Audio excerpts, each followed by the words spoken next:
How's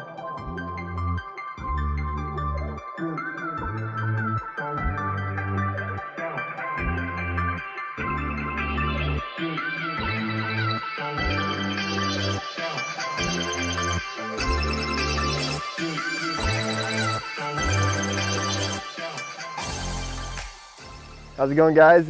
Here, Chad Wienen, preseason to the 2016 year, and we're doing really well. Got my place here in Florida, my track, and just bought a house down here beginning of the year. And track's been coming along good. We started it last year, and it's been a process getting it going, and finally got it all completed. It's been great. Really loving the place, and as training wise, it's been work. Just a lot of machine prep and testing, and been hanging out with Boric and Gallagher, and a couple other friends that we've been staying down here with in years past, and been training with them as well, and doing cycling and running. We're always staying active, and just having fun together is a big thing. And we made some improvements on the machine this year, and last year we were a little bit down on power, and a guy at Alaska Motorsports, Tom, and has been working hard and been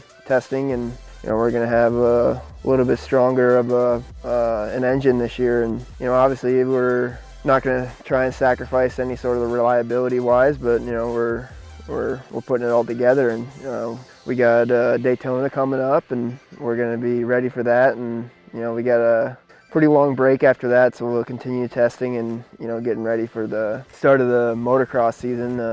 Daytona is really cool with it being like a stadium style supercross track at the Speedway, and we're just going to be the second time we'll be back there, and we're looking to be on the strong side of the podium, and we're got a lot of family coming down, and it's an exciting part of the year.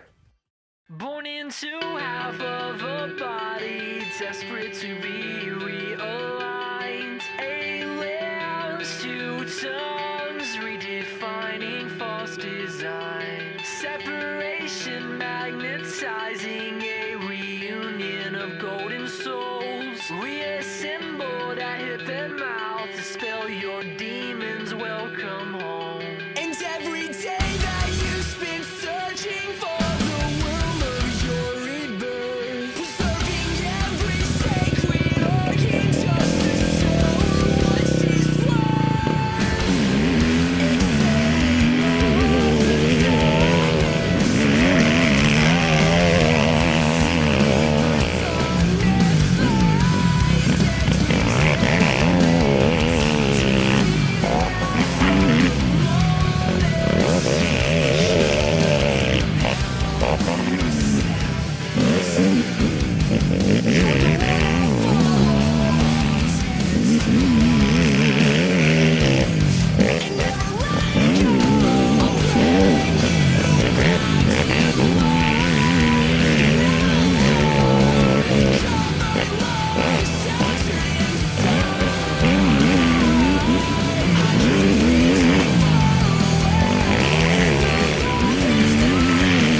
I think the ultimate goal for the year is, staying consistent and just riding my own races. And, last year we had some really good competition with Joel stepping his game up, and, he's gonna be hot, and he's gonna be trying to take the championship away from me. So I got to be ready and, have answers to his fights. So, I just keep my head down and focus on what I've been able to do, and I know what works. And Nate Hibbs will be taking the wrench, and obviously Mikey Walsh will be there, to help out, and really looking forward to that. Nate brings a lot of a different personality to the pits, and he's worked for us before when Thomas rode for us a couple years ago, and really looking forward to working with Nate. And he's hungry as well, and he wants to go out and do well, and prove that he can be a race-winning mechanic.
I mean, last year it was a tougher day for me, having to go to the LCQ and getting in the first turn, tangle up with Upperman. I mean, I did it to myself. I felt like I was ready to go. Upperman was not ready to be on the gas yet, but I mean, it's just one of those things. And I made the most of my day of what I could with the cards that I've been dealt. And I think the biggest thing for me this year is just have good, clean starts. And last year the track wasn't very racy, so you had to be right there on the start. I mean, like, even at the end of the race, if Thomas or Jeffrey didn't have their issues, it would have been very difficult to be on the podium there, because I came out of the start, I believe, in 8th. I mean, it was a difficult track to race on, and I think this year that maybe they'll make it a little more racy and able to make some passes if needed. And obviously the biggest thing is to get out of Daytona safe, and a lot of things can happen there, and we get onto the normal motocross circuit where I feel like I can really bring a strong presence. So.